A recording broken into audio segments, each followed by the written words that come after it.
Hi everyone. Recently 31 दिसंबर को CBIC की तरफ से जीएसटी के अंदर 4 सर्कुलर्स इशू किए गए हैं। ये सर्कुलर अभी जो 55th जीएसटी काउंसिल मीटिंग हुई थी 21 दिसंबर को जैसलमेर के अंदर, उसके जो रिकमेंडेशन निकल के सामने आए थे उनके बाद ये सर्कुलर्स इशू किए गए हैं। इन चारों सर्कुलर्स को ही हम हमारे इस चैनल के ऊपर डिटेल के अंदर डिस्कशन करेंगे, लेकिन आज की इस वीडियो के अंदर हम शुरुआत करते हैं जो आईटीसी के रिगार्डिंग सर्कुलर आए, आईटीसी की कंडीशन के रिगार्डिंग एक क्लैरिफिकेशन इशू किया गया, उसको हम डिटेल में डिस्कस करते हैं।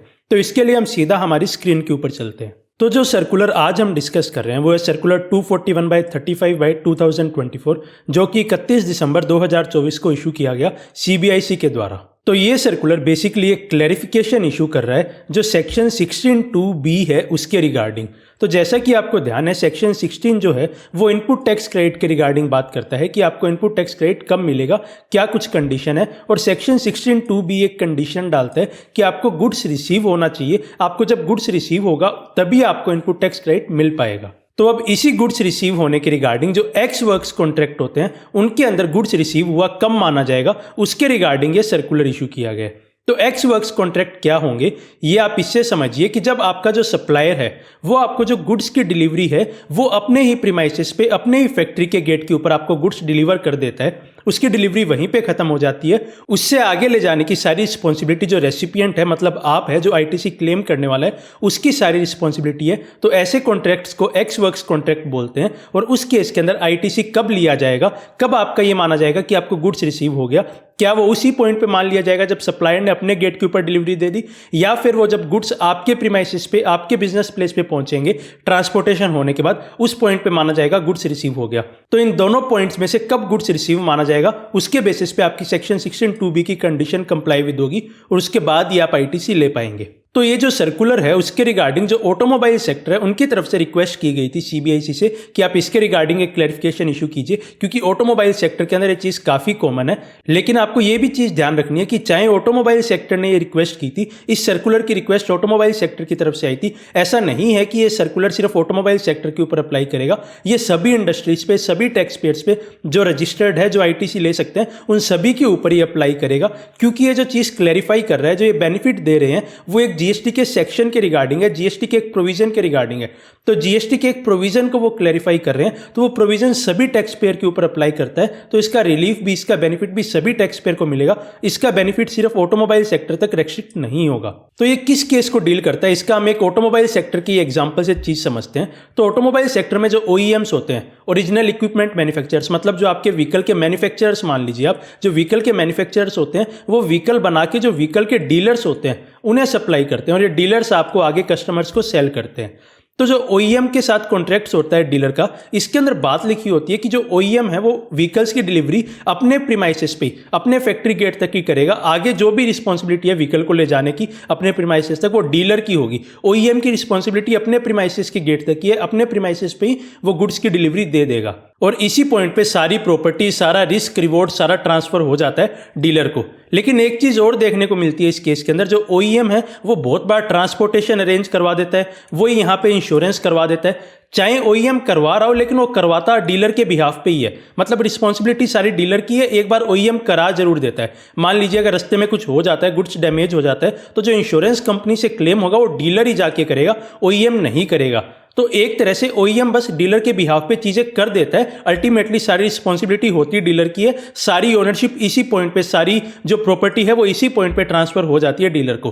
तो अब ऐसे केस में जो सवाल उठ रहा था वो ये था कि गुड्स रिसीव हुआ कब मान लिया जाएगा? क्या वो इसी पॉइंट पे मान लिया जाएगा जब ओईएम ने डिलीवरी दे दी अपने बिजनेस प्रीमाइसेस पे, या वो तब माना जाएगा जब वो डीलर के बिजनेस प्रीमाइसेस पे, मतलब जो रेसिपिएंट है उसके बिजनेस प्रीमाइसेस पे गुड्स ट्रांसपोर्टेशन होने के बाद पहुंचेगा?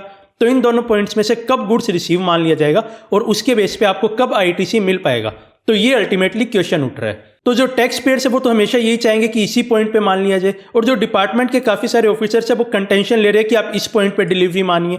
तो इस पॉइंट पे जब डिलीवरी होगी तो आईटीसी थोड़ा डिले होगा, कुछ एक टाइम का गैप यहाँ पे आता है इन दोनों पॉइंट्स के ऊपर। तो अल्टीमेटली यहाँ पे रिसीव कब माना जाएगा? तो ये अल्टीमेटली क्वेश्चन था, ये यहाँ पे डिस्प्यूट चल रहा था, जो भी टैक्स पेयर्स थे और डिपार्टमेंट था उसके बीच में डिस्प्यूट था। तो उसी के रिगार्डिंग ये क्लैरिफिकेशन है। तो जब आपको ये पूरा केस समझ आ गया तो अब हम ये सर्कुलर देखते हैं, तो इससे हमें क्लैरिटी मिल पाएगी, अदरवाइज ये सर्कुलर समझने में थोड़ा इशू आता। तो ये सर्कुलर में बोलता है कि जो ऑटोमोबाइल सेक्टर है उसके अंदर जो कॉन्ट्रैक्ट होते हैं, जो ऑटोमोबाइल डीलर्स है और जो ओरिजिनल इक्विपमेंट मैन्युफैक्चरर्स है, हमने अभी जो देखा, जो OEMs है, जो मतलब मैन्युफैक्चरर्स है, और जो डीलर्स है, उनके बीच में जो कॉन्ट्रैक्ट होता है वो एक्स वर्क्स कॉन्ट्रैक्ट होता है। और उनकी टर्म्स ऑफ कॉन्ट्रैक्ट के अकॉर्डिंग जो भी प्रॉपर्टी है व्हीकल के अंदर, मतलब जो भी उसके अंदर ओनरशिप है, प्रॉपर्टी मतलब जो भी ओनरशिप है उस व्हीकल के अंदर, जो भी रिस्क रिवॉर्ड है उस व्हीकल के अंदर, जो भी उस गुड्स के अंदर रिस्क रिवॉर्ड है, वो पास हो जाती है डीलर को OEM के फैक्ट्री गेट पे।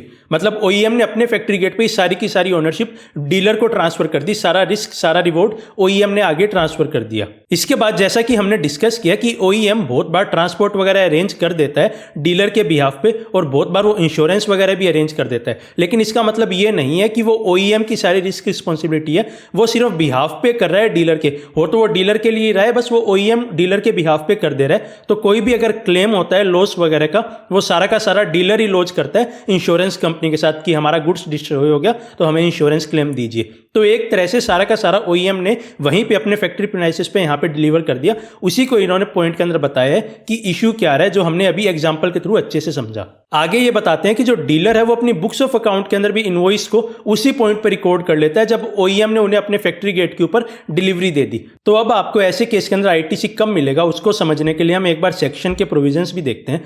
तो सेक्शन 16(2)B का बेसिकली बात ये करता है कि आपको गुड्स रिसीव होने चाहिए, तब आप ITC क्लेम कर पाएंगे। लेकिन सेक्शन 16(2)B के बाद एक एक्सप्लेनेशन और दिया हुआ है, जो एक्सप्लेनेशन हमारे लिए समझना बहुत ज्यादा इंपॉर्टेंट है इस सर्कुलर को समझने के लिए, क्योंकि इस सर्कुलर के अंदर इसी एक्सप्लेनेशन को बेस बना के जो बेनिफिट है वो टैक्स पेयर को दिया गया है कि आप ITC पहले पॉइंट पे क्लेम कर सकते हैं। मतलब जब OEM ने अपने फैक्ट्री गेट पे आपको डिलीवरी दे दी, उसी पॉइंट पे आप ITC क्लेम कर सकते हैं। वो बेनिफिट देने के लिए इसी एक्सप्लेनेशन का यूज किया गया है इस सर्कुलर के अंदर। तो इस एक्सप्लेनेशन में क्या बोला जा रहा है कि जहां पे गुड्स डिलीवर कर दिए जा रहे हैं सप्लायर के द्वारा, मतलब एक तरह से OEM के द्वारा या और भी कोई सप्लायर है, उसने अगर गुड्स डिलीवर कर दिए रेसिपिएंट को या किसी और पर्सन को, जो रेसिपिएंट है उसकी डायरेक्शन पे उसने इंस्ट्रक्शन दिए कि आप इसे डिलीवरी दे दीजिए, उसको वहां पे डिलीवर कर दिए, चाहे वो अब डिलीवरी बिफोर हो या during the movement of goods हो, मतलब मूवमेंट शुरू हुआ हो चाहे मूवमेंट शुरू ना हुआ हो, उससे पहले ही अगर किसी और पर्सन को डिलीवरी दे दी तो उसे भी ये जो एक्सप्लेनेशन बोल रहा है कि हम रिसीव मान लिया जाएगा, कि गुड्स रिसीव हुआ मान लिया जाएगा। तो जब आपको ये प्रोविजन और ये एक्सप्लेनेशन समझ आ गया तो ये सर्कुलर क्या लिख रहा है वो हम समझते हैं। तो ये बोलता है कि ये चीज़ एपेरेंट है, मतलब जो हमने प्रोविजन देखा उससे ये चीज़ साफ साफ दिखाई दे रही है कि कोई भी रेफरेंस नहीं दिया गया कि आपको जो गुड्स है वो रिसीव होना चाहिए किसी पर्टिकुलर प्लेस पे। मतलब ऐसा नहीं बोला गया कि आपको गुड्स आपके फैक्ट्री प्रीमाइसेस पे रिसीव होगा, आपके बिजनेस प्रीमाइसेस पे रिसीव होगा, रेसिपिएंट के बिजनेस प्रीमाइसेस पे रिसीव होगा, तभी आपको ITC मिलेगा। ऐसा कोई भी रेफरेंस प्रोविजन के अंदर नहीं किया गया। प्रोविजन में सिर्फ इतना दिया हुआ है कि आपको गुड्स रिसीव होना चाहिए। तो यहाँ पे कोई भी प्लेस का रेफरेंस प्रोविजन के अंदर नहीं दिया गया। जबकि इसे अगर एक्साइज एक्ट से कंपेयर किया जाए तो एक्साइज एक्ट में बात लिखी हुई थी कि फिजिकल रिसिप्ट जो आपकी होगी वो फैक्ट्री पे जब होगी मैन्युफैक्चरर के, तभी आप जो क्रेडिट है वो ले पाएंगे। लेकिन इस तरह की कोई भी बात GST एक्ट में नहीं लिखी हुई। इसी के साथ साथ ये जो स्टेट वैट एक्ट्स है उनका भी यहाँ पे डिस्कशन करते हैं कि काफी सारे स्टेट वैट एक्ट में जो इनपुट टैक्स क्रेडिट लेने की कंडीशन थी उसके अंदर कोई भी ऐसी कंडीशन नहीं थी कि आपको फिजिकल रिसीट ऑफ गुड्स होना चाहिए किसी पर्टिकुलर प्लेस के ऊपर, और आपको जो इनपुट टैक्स क्रेडिट है वो अलाउ कर दिया जाता परचेज ऑफ गुड्स के ऊपर ही। तो इन्होंने जो पुराने एक्ट थे GST से प्री GST एक्ट के एक्साइज एक्ट थे, स्टेट एक्ट से, उनसे कंपेयर किया कि वहां पे क्या बात लिखी हुई थी। तो एक्साइज के अंदर तो स्पेसिफिकली ये चीज मेंशन थी कि आप ITC तभी ले सकते हो, क्रेडिट तभी ले सकते हो जब आपके वो गुड्स रिसीव हो जाए आपके फैक्ट्री प्रीमाइसेस पे, तभी आप ले पाएंगे। और स्टेट एक्ट के अंदर इस तरह की कोई भी बात नहीं थी और इन्होंने उसका GST के साथ कंपेरिजन किया तो GST एक्ट में भी ऐसी कोई भी बात नहीं लिखी हुई। GST एक्ट में लिखा हुआ है कि सिर्फ आपको गुड्स रिसीव होना चाहिए, किसी पर्टिकुलर प्लेस पे होना चाहिए, जैसे एक्साइज के अंदर लिखी हुई है वैसा GST एक्ट में कोई भी मेंशन नहीं है। आगे ये हमने जो अभी एक्सप्लेनेशन देखा उसका डिस्कशन करते हैं कि एक्सप्लेनेशन की वजह से गुड्स को डीम्ड रिसीव भी मान लिया जाएगा। अगर एक्सप्लेनेशन वाली कंडीशन कंप्लाई विद हो रही है, मतलब किसी और पर्सन को गुड्स दे दिया रेसिपिएंट की डायरेक्शन पे, तो उसके अंदर डीम्ड रिसीव्ड मान लिया जाता है। तो उसका डिस्कशन भी ये यहाँ पे करते हैं और उसको ये यहाँ पे बेसिस बना रहे हैं जिसके बेसिस पे सर्कुलर इशू किया जा रहा है, जिसके बेसिस पे टैक्स पेयर को बेनिफिट दिया जा रहा है। तो ये यहाँ पे क्या बात लिख रहे हैं उसे हम अच्छे से समझते हैं। तो ये बोलते हैं कि जो एक्सप्लेनेशन है उसके अंदर बात लिखी हुई है कि जहां पे गुड्स डिलीवर किए जा रहे हैं सप्लायर के द्वारा किसी अदर पर्सन को, चाहे वो एजेंट की तरह एक्ट कर रहा हो या ना कर रहा हो, किसकी डायरेक्शन पे, जो रजिस्टर्ड पर्सन, मतलब एक तरह से जो रेसिपिएंट है उसकी डायरेक्शन पे किसी अदर पर्सन को गुड्स डिलीवर किए जा रहे हैं, चाहे वो एजेंट हो चाहे ना हो, लेकिन उसकी डायरेक्शन पे है। और वेयर जो डिलीवरी है वो either through transfer of documents of title और अदरवाइज, मतलब आपने एक डॉक्यूमेंट्स दे दिए कि ये आपके इसके मालिकाना हक के डॉक्यूमेंट्स है, ये आप लेके इसकी आपकी डिलीवरी कंप्लीट होगी, चाहे आपने उस तरह से किए हो चाहे ना किए हो। मतलब ये चीज़ मैटर नहीं करती कि एजेंट है नहीं है, चाहे डिलीवरी ट्रांसफर ऑफ डॉक्यूमेंट्स के थ्रू हुई हो ना हुई हो, ये चीज़ मैटर नहीं करती। जो रजिस्टर्ड पर्सन है उसे डीम्ड रिसीव्ड मान लिया जाएगा goods for the purpose of clause 16(2)(b। मतलब सीधा सा आपको यह समझना है कि अगर किसी और पर्सन को भी रजिस्टर्ड पर्सन के बिहाफ पे अगर डिलीवरी दे दी जा रही है, उसकी डायरेक्शन पे डिलीवरी दे दी जा रही है, तो गुड्स को रिसीव मान लिया जाएगा। एक्सप्लेनेशन की वजह से एक डीम्ड रिसीव्ड उसे मान लिया जाएगा। इस एक्सप्लेनेशन को बेस बनाते हुए ये चीज लिखते हैं कि जहां पे गुड्स कंसीडर कर लिए जाएंगे कि डिलीवर हो गए रजिस्टर्ड पर्सन को ट्रांसपोर्टर के थ्रू, मतलब जो ओईएम है उसने ट्रांसपोर्टर को गुड्स दे दिए, तो इसकी वजह से जो एक्सप्लेनेशन हमने देखा उसकी वजह से ये मान लिया जाएगा कि जब ट्रांसपोर्टर को गुड्स दे दिया तो वो अल्टीमेटली जो रेसिपिएंट है उसे गुड्स रिसीव हो गया, और जिसकी वजह से अल्टीमेटली ये मान लिया जाएगा कि जो सप्लाई है वो कंप्लीट हो गई। जो फैक्ट्री गेट है ओईएम के, वहीं पे सप्लाई कंप्लीट होगी। मतलब आपके सप्लायर ने ट्रांसपोर्टर को आपके बिहाफ पे गुड्स दे दिया अपने फैक्ट्री गेट के ऊपर ही, तो ऐसे केस के अंदर सप्लायर के बिजनेस प्रीमाइसेस पे जब डिलीवरी ट्रांसपोर्टर को कर दी गई, उसी पॉइंट पे मान लिया जाएगा कि गुड्स रिसीव हो गया है आपको, और आप उसी पॉइंट पे आईटीसी क्लेम करने के लिए एलिजिबल हो जाएंगे। जो गुड्स रिसीव करने वाली कंडीशन है वो आप कंप्लाई विद कर देंगे। और आगे ये लिखते हैं कि चाहे आपको गुड्स फिजिकली रिसीव बाद में हो,